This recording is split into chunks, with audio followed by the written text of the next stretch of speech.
Hello, Alan Bradshaw of Work-Life Solutions here. This video is the 9th of a series of 10 short interviews I've created from a telephone interview I conducted with Helen McGill of the UK Health and Safety Executive, or HSE, in late 2011. HSE is the National Independent Watchdog for Work-Related Health, Safety and Illness.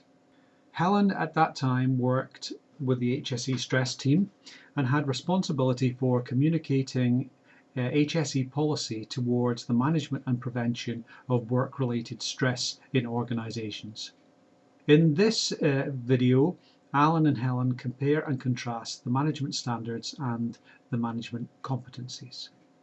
I've found that people can get a little bit confused between the management standards and management competencies. Could you, just give people a bit of a lowdown on how they relate to each other and what's distinctive about the management competencies approach? Yeah, the competencies, when the research was conducted, the researchers mapped the competencies against the management standards, the 6 areas that I mentioned before, to identify the commonalities between them. So the competency framework really provides an additional approach for employers to tackle stress at work and implement the management standards. So it can be used in conjunction with the management standards to equip line managers, like I said before, to identify when employees are starting to feel stressed. Or perhaps if you identify by using the management standards that the management behaviour is really the potential cause of the stress, then the associated tool along with the management competencies can be used as a possible solution then.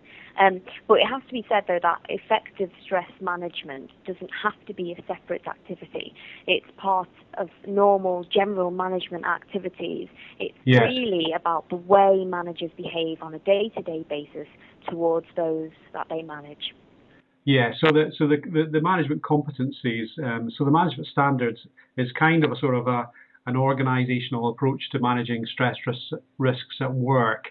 That's but right. The competencies are really about line manager behaviours. Yeah, and I think it's essential to have line managers who are equipped with the skills and behaviours necessary to reduce stress at work.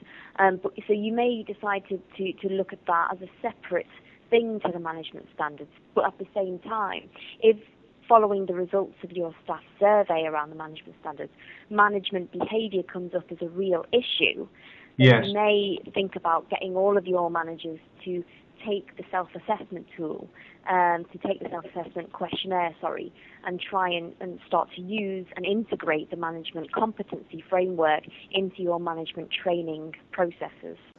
Hi, Alan Bradshaw here again.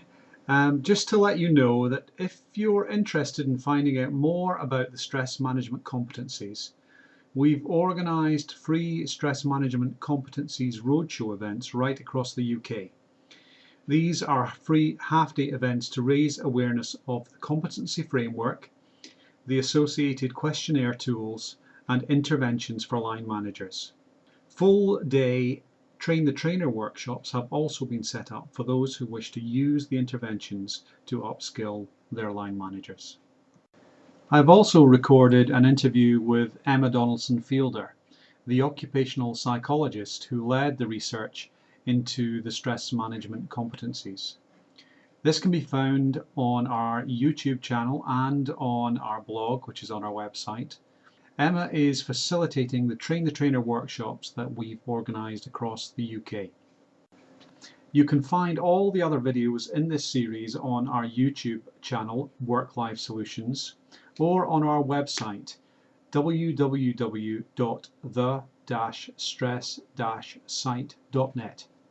If you'd like to come along to one of our free stress management roadshows, or check out our Train the Trainer events, my Eventbrite page is alanbradshaw.eventbrite.com.